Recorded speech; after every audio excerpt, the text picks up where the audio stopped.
오늘 이 시간 이 자리에 참여하신 모든 분들 환영하고 축복합니다. 더불어서 여러 가지 이유들로 인해서 참석하지 못한 분들도 동일하신 하나님의 은혜와 역사가 함께 하시기를 진심으로 축복합니다. 이런 상황을 또 경험하다 보니까 마음껏 예배할 수 있다라고 하는 것이 그동안 사실 얼마나 소중했던지를 잘 알지 못하고 우리가 지내오지 않았는가라고 하는 생각을 가져보기도 합니다. 이런 사정도 있지만 또 다른 사정으로 인해서 하나님 앞에 예배할 수 없게 되는 그런 상황들이 우리에게 벌어지지 않았으면 하는 그런 마음을 또한 품어보게 됩니다. 하루속히 하나님의 은혜를, 하나님께서 은혜를 베풀어 주셔서 우리를 지켜주시고 또 이 어려운 시기를 지나서 마음껏 예배할 수 있도록 그렇게 우리의 상황과 여건들을 만들어 주시기를 간절히 소망합니다. 오늘 예배를 오시긴 오셨지만 또 오시면서도 마음이 편하지 않으신 분들도 계시리라 그렇게 생각합니다. 요즘 사회적으로 어려운 시기를 우리가 지나면서 교회가 자발적으로 모이는 것을 자제하고 온라인으로 예배를 드리거나 아니면 구역끼리 모인다든지 가정이 모여서 예배 드리는 것이 좋지 않겠느냐 하는 이야기를 하곤 합니다. 대형 교회들 가운데 그렇게 모여서 예배 드리는 교회들이 많이 있음을 또 이 뉴스나 이런 것들을 통해서 우리가 보기도 하고요. 전체를 다 대상으로 설문을 조사한 건 아니지만 그 페이스북이라고 하는 SNS에 우리 통합교단의 목회자들을 위한 방이 있습니다. 거기서 투표를 해보니까 한 반반 정도는 예배를 지속해서 드리고 반 정도는 다른 매체를 통해서 예배를 드리고 있노라라고 하는 그런 통계를 볼 수 있었습니다. 물론 그 안에서 갑론을박이 계속되고 있습니다. 어떤 분들은 교회 모여서 예배를 드리지 않는 것을 믿음이 없는 행위라고 그렇게 이야기하는 분들도 계시고요. 교회에 모여서 예배를 드리는 것이 대사회적으로 봤을 때 솔선수범해야 하는 교회가 너무 이기적인 것은 아니냐, 무모한 것은 아니냐라고 비판하는 비판의 소리들도 있습니다. 사실 오늘 우리가 함께 모여서 예배 드리자라고 그렇게 결정을 한 이유는 우리가 믿음이 좋아서가 아닙니다. 이것은 믿음의 문제가 아니라 선택의 문제라고 그렇게 이야기할 수가 있습니다. 이렇게 선택을 하게 된 동기 중에 한 가지는 물론 상황의 엄중함들도 있지만 상대적으로 우리는 대형 교회처럼 통제가 불가능한 그런 수준의 인원도 아니고 서로가 서로의 사정들을 조금 알고 또 꼭 코로나의 증세가 아니더라도 약간의 몸에 이상이 있다든지 면역력이 떨어지시는 분들은 집안에서 예배를 드리실 수 있도록 그렇게 충분하게 선택의 여지를 드렸기 때문에 우리들은 그 안에서 함께 모여서 예배 드리는 것이 그것도 나쁘지 않은 선택이 되겠다라고 그렇게 생각이 되어서 우리 두 분 장로님과 더불어서 의논한 후에 그렇게 결정을 했습니다. 그런데 이런 갑론을박들을 보면서 한 가지 마음속에 안타까운 것이 있는데 교회에서 모여서 예배를 드리느냐 아니면 집에서 온라인으로 영상을 통해서 예배를 드리느냐 하는 것에 대한 갑론을박, 열띤 논쟁들은 있는데 교회 안에서 예배를 드리든지 집에서 영상을 통해서 예배를 드리든지 간에 그 예배가 생명력 있는 예배가 될 것이냐 되지 못할 것이냐에 대한 논의는 전혀 되지 않고 있다라고 하는 것에 참 마음의 안타까움이 있습니다. 영상을 통해서 집에서 예배를 드리는 것을 돕는 것도 무엇을 돕느냐면 어떤 장비를 준비해야 하고 어떻게 준비해야지만 영상이 끊이지 않고 계속해서 잘 볼 수 있는지 이런 기술적인 문제들에 대한 이야기를 조언을 해줄 뿐이지 그 안에서 어떻게 공동체성을 함께 경험하고 그 안에서 어떻게 예배 가운데 하나님의 생명을 경험할 수 있는지에 대한 그런 이야기들은 전혀 되지 않고 있다라고 하는 것입니다. 물론 초유의 사태를 맞고 있기 때문에 우왕좌왕하는 것도 있고요. 그리고 이것을 이제 이 어려운 시간들이 지나가고 난 이후에 예배학자들 아니면 조직신학자들 아니면 뭐 실천신학자들 여러 신학자들이 모여서 이 문제에 대해서 다시 깊이 숙고하는 시간을 가질 것입니다. 그리고 이런 상황을 다시 이런 상황이든지 이와 비슷한 다른 상황들을 겪었을 때 우리가 어떻게 하나님을 예배할 수 있겠는가, 진정으로 영이신 하나님을 영으로 어떻게 예배할 수 있겠는가에 대한 조금 더 구체적인 대안들을 만들어낼 수 있지 않을까라고 하는 그런 바람을 가지고 있기는 합니다만은 너무 이게 교회에 모여서 드리느냐 그렇지 않느냐의 논쟁이 계속되다 보니까 조금 이제 심해지면 인신공격이 되기도 하고 이런 모습을 보면서 이런 상황을 즐기고 있는 존재가 누구일까를 생각해 보면 사단밖에 없겠구나라고는 생각을 가져보게 됩니다. 아무쪼록 여러분 우리가 믿음이 좋아서 이 자리에 나와서 모여서 예배를 드리는 것은 아니고 우리의 선택입니다. 오늘 나오신 것도 여러분들에게 누군가 강요했기 때문에 나온 것이 아니고 여러분의 마음속에 하나님 앞에 나아가서 내가 조금 위험을 감수하고라도 하나님 앞에 나아가서 예배를 드려야 되겠다라고 하는 결단을 가지고 나오신 것이고, 그렇지 않으신 분들은 또 그렇지 않은 대로의 결단을 가지고 그렇게 결정을 한 것이니 서로를 더욱더 격려하고 아름다운 제가 아까도 기도하면서도 기도했지만 성령의 교통하심이라고 하는 것이 바로 그런 것입니다. 성령의 교통하심 속에서 이곳에 있든지 그곳에 있든지 함께 우리가 한 몸으로서의 경험, 그런 경험을 할 수 있도록 여러분들께서 함께 기도할 수 있었으면 참 좋겠습니다. 중요한 초점은 앞에서 말씀드린 것처럼 이 어려움 앞에서 다시 진정한 예배가 무엇인지를 고민해야 할 때이고 우리의 마음과 생각을 정리해야 할 때라고 생각합니다. 그저 그동안에는 주일이 되면 당연히 교회를 나가는 거지 예배를 참석하는 거지 라고 하는 그런 생각을 가졌던 적이 있었다고 한다면 이제는 이 예배가 무엇인지 정말로 생명력 있는 예배를 드리는 것이 무엇인지에 대한 고민을 해야 할 때입니다. 왜냐하면 이것이 명확해지지 않으면 우리가 하나님 앞에 예배하는 일을 지속적으로 감당하기가 불가능하기 때문에 그렇습니다. 인류의 모든 역사는 정반합의 역사입니다. 도전과 응전의 역사라고도 이야기할 수가 있겠습니다. 어려움이 닥쳐오면 그 어려움에 도전하고 맞서서 싸우는 가운데 새로운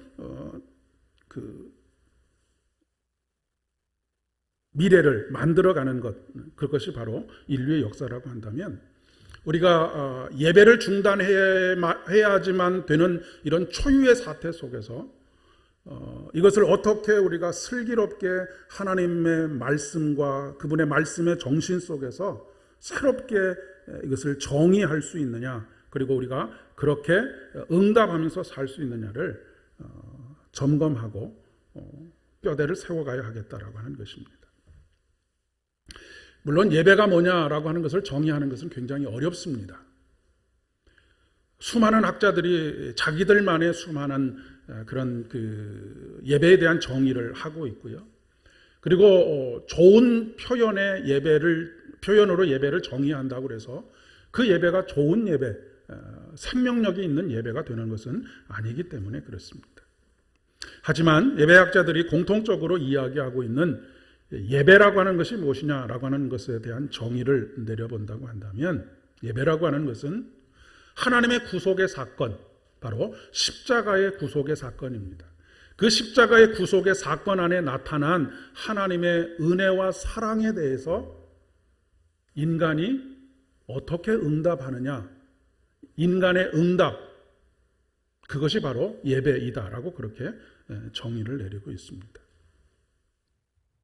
어떤 형태로 예배를 드리든지 간에 하나님의 계시, 그 계시는 이 땅에 몸으로 오셔서 십자가를 짊어지심으로 우리의 모든 죄를 사하시고 부활의 소망의 삶을, 영생을 누리도록 하신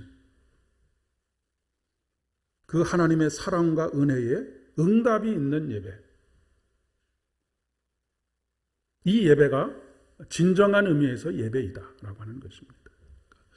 오늘 이 예배를 통해서 여러분들이 점검해 보셔야 될 것은 오늘 나에게 주시는 하나님의 계시의 은혜, 그 계시의 은혜는 이미 우리에게 드러난 은혜이지요. 십자가를 통해서 드러난 은혜입니다. 십자가를 통해서 드러난 사랑입니다. 그 사랑이 내 귀에 속삭이듯 내 마음을 뭉클하게 만들듯 그렇게 예배를 통해서 들려오고 경험되어지는가라고 하는 것을 점검해 보셔야 한다는 것이고요. 그리고 또 한 가지 점검하셔야 할 것은 그 십자가의 은혜와 사랑을 통해서 내게 말씀하시고 내 마음을 감동하시는 그 성령의 감동하심에 대해서 내가 오늘 무엇을 결단하고 있고 어떤 삶을 살기로 작정하였는지에 대해서 점검해 보아야 한다라고 하는 것입니다. 이것이 바로 생명을 경험하는 것이고 생명력 있는 예배, 진정한 의미와 가치를 둘 수 있는 예배. 그래서 언제나 예배하기를 선택하고 예배자로 살기를 선택하는 그런 예배가 될 수 있겠기 때문에 그렇습니다. 또한 예배라고 하는 것은 지극히 공동체적인 행위입니다. 물론 혼자 예배를 드린다고 해서 예배가 아닌 것은 아닙니다. 우리 모두는 각자 한 사람 한 사람이 왕같은 제사장으로서 부르심을 받았기 때문에 우리 한 사람이 하나님 앞에 나와서 예배할 때 하나님께서는 그 예배를 받으십니다. 그런데 하나님께서는 홀로 있는 예배도 받으시지만 하나님께서 더 기뻐하시는 예배는 공동체로 드리는 예배입니다.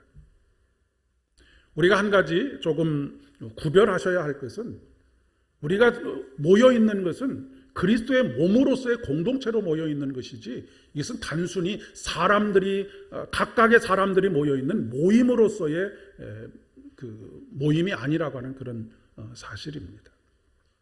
머리 되신 예수 그리스도와 각 지체로서의 우리, 한 몸을 이룬 우리, 아무개 수많은 아무개들이 모여서 같이 모여 있다라고 하는 것이 삼보교회가 아니라고 하는 이야기입니다. 그런데 여러분이 잘 아시듯이 활활 타오르던 장작더미에서 장작 하나를 빼내면 처음에 잠깐은 그 불꽃을 몸에서 열심히 발산하지만 금방 식어져 버리고 꺼져 버리는 것을 여러분 알고 계시지 않습니까? 예배는 홀로 고도의 묵상을 한다든지 아니면 홀로 기도하는 것과는 전혀 다른 하나님과의 교제의 시간입니다. 예배는 더불어서 궁극적인 생명의 눈이신 그분의 사랑의 그리고 그분의 은혜의 계시를 듣는 것이고 거기에 공동으로 응답하는 것입니다. 그 공동으로 응답하는 것의 가장 대표적인 고백이 무엇이냐면 사도신경입니다. 우리가 매주일 사도신경을 고백하는 것은 나와 너가 한 몸을 이루어서 함께 고백하는 것입니다. 공동체가 왜 우리 기독교 신앙에서 이렇게 중요하냐 하면 우리 그리스도인들의 존재 방식이 그렇기 때문에 그렇습니다. 우리 하나님은 삼위일체의 하나님이십니다. 그분의 존재 자체가 공동체적이라고 하는 말씀입니다. 그러니까 우리가 하나님의 형상을 닮았다라고 하는 것은 그분의 존재 방식 그 자체를 닮은 것입니다. 두세 사람이 모인 곳에 내가 그들 중에 있느니라 라고 하시는 말씀은 물론 두세 사람이 모여야지만 증인으로서의 증언의 가치가 있기 때문이기도 하지만 하나님께서 우리를 그런 존재의 방식으로 늘 공동체로 만나시기 때문에 그렇습니다. 침례교와 우리 장로교가 가장 극적으로 다른 것이 뭐냐면 유아 세례의 문제입니다. 장로교가 유아 세례를 베풀게 되는 가장 중요한 이유는 물론 그 개인의 신앙의 고백이 중요하지만 우리 신앙의 토대 자체가 공동체적인데 그 공동체의 가장 기본적인 단위가 뭐냐면 부모입니다. 가정입니다. 그렇기 때문에 어린아이가 자기의 입술로 자신의 신앙을 고백하지 못한다 할지라도 부모의 신앙, 적어도 두 사람 중에 한 사람이 예수를 진정으로 나의 구주로서 고백하는 사람이라고 한다면 그의 믿음의 고백을 통해서 이 사람이 구원을 받지 않았다라고 확정적으로 우리가 인간이 말할 수는 없지만 은혜와 언약의 테두리 안에 있다라고 하는 것을 인정하는 것이 바로 유아 세례입니다.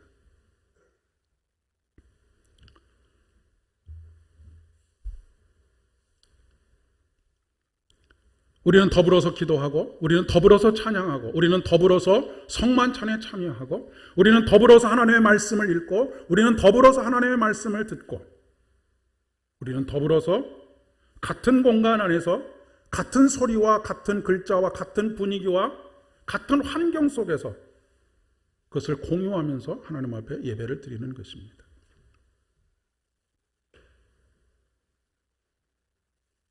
피치 못할 사정이 아니라고 한다면 그렇기 때문에 예배는 함께 더불어서 드려야 하는 것이죠. 마태복음 본문은 예수님께서 40일 동안 광야에서 금식하시고 난 이후에 사단에게 시험을 받는 장면입니다. 그런데 여러분 눈여겨보셔야 할 것은 이 사건이 아니라 이 말씀의 가장 첫 번째 절에 있는 성령에 이끌려서라고 하는 것입니다. 성령의 인도하심에 따라 우리의 삶의 모든 것의 시작도 끝도 생명의 영이신 성령 하나님의 인도하심과 이끌리심 속에 있어야 합니다. 우리의 예배가 생명력을 경험하는 예배가 되기 위해서도 생명의 영이신 성령이 아니고서는 이것이 가능하지 않습니다. 그래서 우리가 매 주일 예배를 시작하면서 이렇게 선포하지 않습니까? 예배하는 자는 영과 진리로 예배할지니라. 영과 진리로 예배한다 할 때의 영이라고 하는 것은 바로 성령을 의미하는 것입니다. 예배는 성령으로 예배하는 것입니다. 우리의 의지로 예배하는 것이 아니고 성령 하나님의 인도하심과 그분의 이끌어 주심으로 우리가 예배할 수 있다라고 하는 그런 이야기입니다. 성령으로 예배하지 않고 성령으로 살아가지 않으면 그것은 그저 흙으로 만들어진 짐승이나 다름없는 존재입니다. 사람이 사람인 이유는 하나님께서 흙으로 사람을 지으셨지만 그 코에 생기를 불어넣으셨을 때 생명이 된 것입니다. 살아있는 자가 된 것이라는 말씀입니다. 오늘 이 시간 저와 여러분의 코에 하나님께서 생기를 불어넣으셔서 생명의 사람, 살아있는 사람, 생명을 경험하는 사람, 생명을 경험하는 예배 되게 하실 수 있기를 진심으로 축복합니다. 40일 동안 금식했다라고 하는 것은 극한의 환경을 경험하고 있는 것입니다. 어찌 보면 지금 우리가 경험하고 있는 것이 육체적으로 큰 어려움을 경험하고 있는 것은 아니지만 초유의 사건을 경험하고 있습니다. 그 어떤 우리 기독교 120년의 역사, 120년 이상의 역사 속에서 단 한 번도 경험해 보지 못했던 그런 경험 앞에 놓여져 있습니다. 이 어려움을 어떻게 극복하느냐라고 하는 것을 오늘 세 가지 시험 속에서 예수님께서 이 어려움을, 이 극한의 어려움을 어떻게 극복해 가셨는지를 잠깐 간결하게 살펴보려고 합니다. 첫 번째 시험이 무엇입니까? 돌로 떡을 만들으라고 하는 것입니다.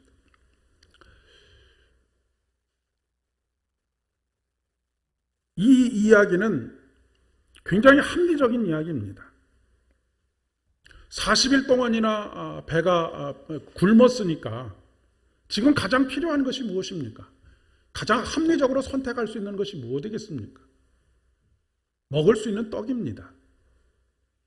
떡을 달라고 한다고 해서 아무도 비난할 사람은 없습니다. 예수님께서 그 생명을, 하지만 예수님께서는 말씀을 선택하시죠. 생명을 선택하십니다. 제가 조금 당황스럽기도 하고 조금 화가 나는 것은 뭐냐면, 정부나 지자체나 그리고 사회의 시선들이 교회 모임 자제에 대한 요구가 굉장히 자의적이고 좀 일방적이라고 하는 것입니다. 좀 세련되게 자제를 권고하고 요청했으면 좋겠다는 생각도 좀 듭니다. 하지만 이것이 엄연한 교회를 바라보는 사회의 시선이구나라고 하는 것에서 또 깊은 회개의 눈물을 흘리지 않을 수가 없습니다. 이런 시선을 갖게 된 데에는 교회의 책임이 크기 때문에 그렇습니다. 하지만 조금 생각해 볼 문제입니다. 코로나19로 인해서 직장이 폐쇄됐다는 이야기는 들어본 적이 없습니다. 술집이나 클럽을 닫아달라고 요구하는 것도 들어본 적이 없습니다.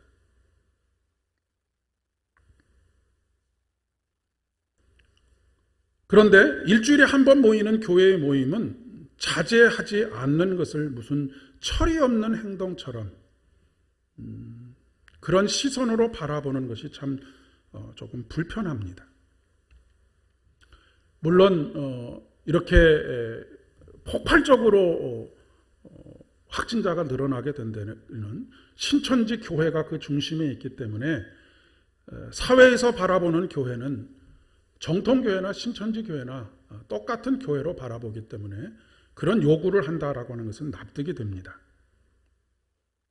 그리고 우리가 솔선수범해서 더욱 조심해야 하는 것은 지당한 말씀입니다. 그런데도 불구하고 공장이나 술집이나 클럽 같은 데를 닫으라고 말하지 않는 이유가 무엇이냐면 공무원들의 이야기입니다. 그것은 먹고 사는 문제, 생존의 문제가 달려있기 때문이다라고 하는 것이죠. 그러니까 예배를 드리는 것은 생존의 문제보다는 덜 중요하다는 문제이고 생업의 문제보다는 덜 중요한 문제라고 하는 그런 시선입니다. 예배가 무엇인지, 진정한 예배를 통해서 우리가 무엇을 경험하고 사는지에 대해서 알지 못하는 세상 사람들은 충분히 그런 이야기를 할 수 있습니다.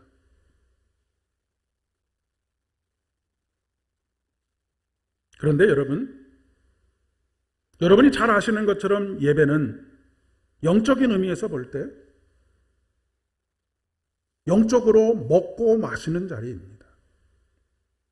하나님은 우리들에게 내가 너희들의 밥이다라고 말씀하셨고 나를 먹으라라고 말씀하셨습니다. 이 일은 우리의 영적인 삶에 있어서 먹고 사는 문제일 뿐만 아니라 생명과 관련된 문제입니다.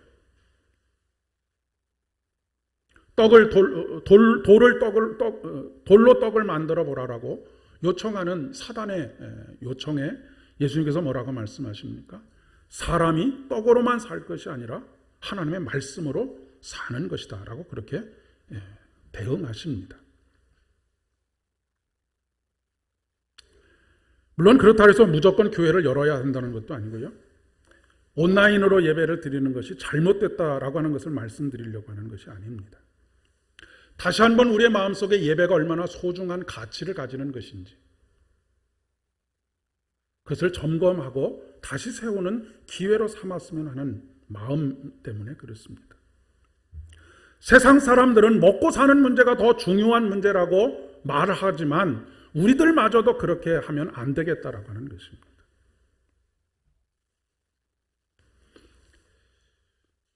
여러분도 설교를 통해서 여러분 들으셨지만 예배를 드리는 것보다 학원을 더 중시 여기는 교회의 중직자들이 교회 안에 50%가 넘는다라고 하는 통계를 제가 여러 번 말씀드린 적이 있습니다. 이미 우리에게 예배는 이렇게 가치가 없는 일이 되고 말았다라고 하는 것입니다. 왜냐하면 예배를 통해서 그 어떤 생명도 경험하지 못하기 때문에 그렇습니다.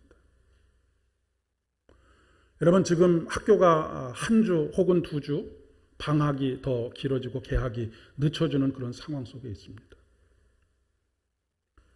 지금 그래서 더 성업이 되는 곳이 어딘 줄 아십니까? 학원입니다. 아이들을 돌봐줄 수 있는 곳이 없다라고 하는 이유로, 물론 학원을 보내던 부모들 중에 보내지 않는 부모들도 있겠지만, 매일 아이들이 모여서 함께 이야기하고 장난하고 공부하고 하는 학원에 더욱더 많은 관심들을 쏟고 있다라고 하는 것이죠. 우리 신앙의 선배들이 그토록 소중하게 여겼던 주일 성수라고 하는 아름다운 전통이 점점 희미해져 가고 있습니다. 주일 성수라고 하는 것은 단순히 주일날 나와서 내가 예배를 드렸다라고 하는 것, 그것을 의미하는 것이 아닙니다. 성수라고 하는 것이 뭡니까? 거룩하게 지켰다라고 하는 것입니다. 거룩하게 지킨다라고 하는 것은 무엇이겠습니까? 우리가 잘못 생각하고 있는 것 중에 한 가지가, 우리나라 동양적인 사고는 거룩은 꼭 엄숙이라고 생각을 하는데 전혀 그렇지 않습니다. 성경이 말하는 거룩은 엄숙이 아닙니다. 우리 다 같이 거룩하게 예배드리십시다 하면은 쭉 분위기가 가라앉는 그것을 거룩이라고 말하지 않습니다. 거룩의 영이신 성령으로 드리는 예배가 거룩한 예배입니다. 주일을 거룩하게 지킨다라고 하는 것은 성령으로 시작해서 성령으로 마치고 그 모든 내용을 성령 하나님의 이끄심과 인도하심으로 채워가는 것을 말하는 것입니다.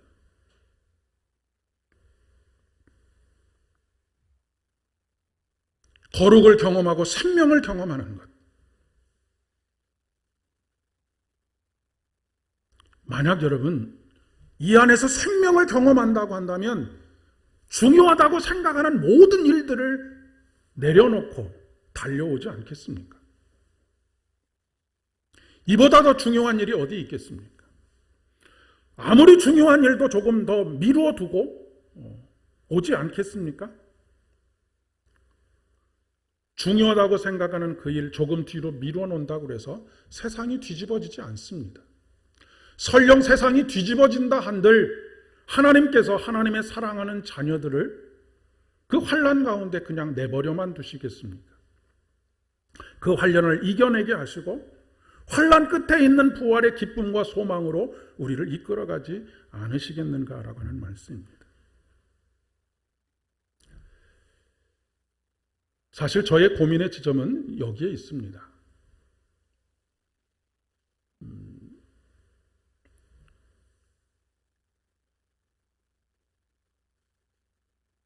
바벨론의 포로로 잡혀갔을 때 그것에 회당이 세워지고 그곳에서 하나님의 말씀을 붙잡는 사람들이 있었습니다. 그러나 그들 중에 대부분은 바벨론의 문화에 젖어들고 그 문화에 순응하고 문화에 순응한다는 것은 결국 바벨론의 신을 쫓았다라고 하는 그런 이야기입니다. 아마도 이 사건이 교회와 예배에 엄청난 변화를 초래하게 될 것입니다. 그러한 때에 우리가 다시 한번 예배가 무엇인지, 예배가 얼마나 가치 있는 일인지, 예배가 얼마나 중요한 일인지에 대한 가치를 정립하지 않으면 교회는 급격하게 쇠락해져 가고 말 것이다 라고 그렇게 생각이 되기 때문에 그렇습니다. 두 번째 시험은 사단이 예수님을 성전 꼭대기에 세우고 뛰어내리라고 하는 것입니다. 만일 네가 하나님의 아들이라고 한다면 천사들이 와서 너를 받들어 네가 떨어지는 그 순간 돌에 부딪히지 않도록 땅에 내팽겨치지 않도록 그렇게 하지 않겠느냐라고 하는 것입니다. 예수님의 대답이 무엇이냐면 너희 하나님을 시험하지 말라는 것입니다. 많은 분들이 그런 이야기를 하는 것은 아니지만 이렇게 댓글을 다는 것을 보면 어떤 목사님들이나 아니면 신앙이 스스로 좋다라고 생각하시는 분들 중에 예수님의 보혈의 피가 이 바이러스로부터 우리를 지켜줄 것이기 때문에 어디에 가도 우리는 그 바이러스를 이겨낼 수 있습니다. 우리를 넘어뜨릴 수 없습니다라고 그렇게 이야기를 하는 분들이 계십니다. 아주 과격하게 보수적인 분들이죠. 그런데 여러분, 이것은 보혈의 문제가 아니라 위생의 문제입니다.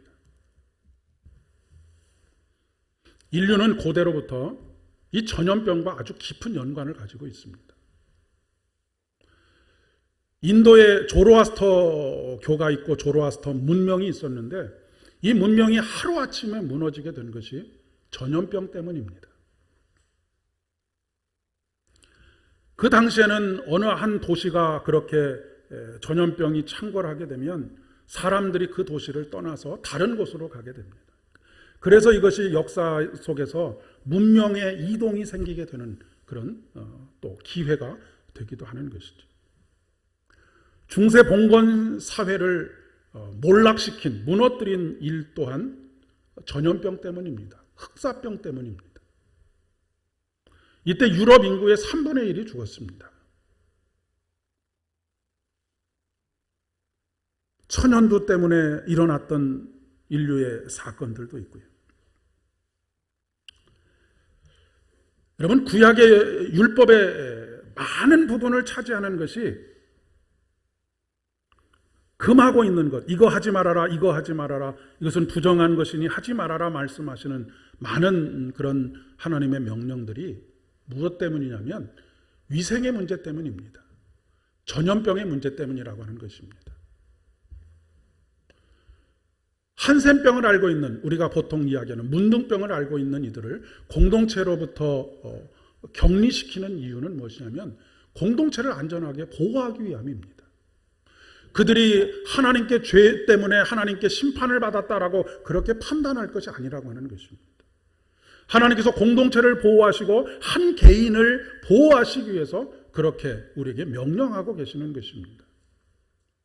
이것은 믿음의 문제가 아닙니다.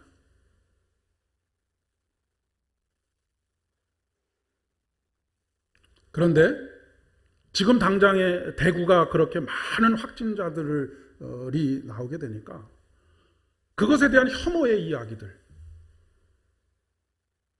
그 사람들이 무슨 잘못이 있습니까?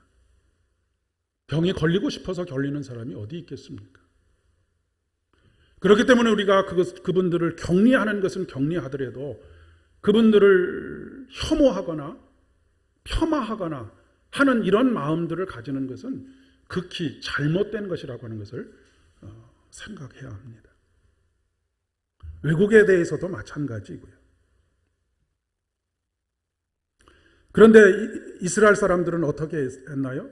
특별히 율법학자들은 그렇게 하나님께서 공동체를 보호하고자 하셨던 그 율법의 정신은 뒤로 하고 그것을 사람들을 판단하고 정죄하는 수단으로 삼고 있다라고 하는 것이 문제가 되는 것 아니겠습니까? 위생의 문제는 우리가 조심하면 해결할 수 있는 문제입니다. 아마도 지금 1년 안에 이 바이러스에 대한 신약을 만들어내지 않을까 싶습니다.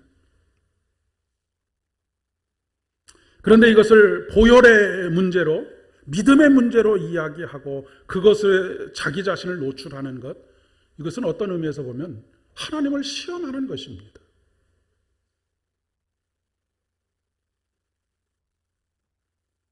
세 번째 시험은 지극히 높은 산에 올라가서 천하를 보여주면서 예수님께 만일 내가 엎드려 경배하면 이 모든 것을 내게 주리라 유혹하고 있습니다.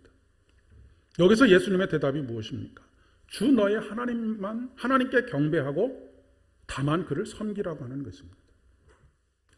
하나님은 오늘도 예배자를 찾으십니다. 예배에 참석하는 사람이 아니고 예배자를 찾으십니다. 참으로 예배하는 자를 찾으신다라고 말씀하십니다. 요한복음 4장에 사마리아 여인이 이렇게 예수님께 묻습니다. 우리 조상들은 이 산에서 예배했는데 당신들의 말은 예배할 곳이 예루살렘에 있다 하더이다. 그러니 어떻게 해야 되겠습니까? 라고 묻고 있습니다. 예수님께서 뭐라고 말씀하십니까? 이 산에서도 말고 예루살렘에서도 말고 너희가 아버지께 예배할 때가 이르리라 말씀하십니다. 중요한 것은 교회에 모여서 예배를 드리느냐 아니면 방송으로 집에서 예배를 드리느냐가 중요한 것이 아니고 하나님께서 찾으시는 참된 예배자가 될 수 있느냐 없느냐 이것이 문제라고 하는 것입니다. 하나님께 참으로 예배하시는 여러분들 되실 수 있기를 진심으로 축복합니다. 중요한 것은 영과 진리로 예배하는 것.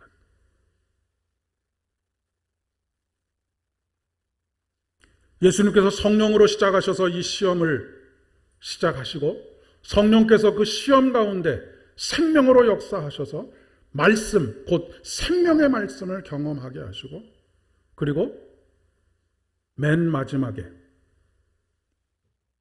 성령 하나님의 인도하심과 이끌리심으로 마침내 그 시험을 극복하시고 승리하시는 것을 우리가 보게 됩니다.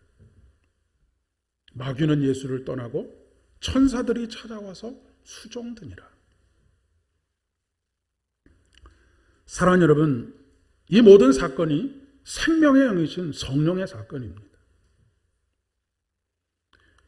예배하는 자는 영과 진리로 예배할지니라. 날마다 매 순간 영과 진리로 삶이 곧 예배가 되시는, 어느 곳에 있든지 그 삶이 예배가 되시는 여러분들 되실 수 있기를 진심으로 축복합니다. 함께 기도하겠습니다. 하나님, 은혜를 진심으로 감사를 드립니다. 오늘도 우리를 예배자로 세워주신 것 진심으로 감사를 드립니다. 우리는 비록 허물이 많고 연약함도 있지만 성령 하나님께서 우리의 발걸음을 인도하시고 예배하게 하시고 마침내 이 고난의 순간들을 지나서 우리의 믿음이 더욱더 단단해지게 그렇게 만드실 줄을 믿습니다. 이번 한 주간 사순절 첫 번째 주간을 지내면서 더욱더 십자가의 은혜를 깊이 묵상하게 하여 주옵시고 그 생명으로 넘쳐날 수 있는 복된 한 주간 되어질 수 있도록 은혜를 더하여 주시옵소서. 예수님의 이름으로 간절히 기도드립니다.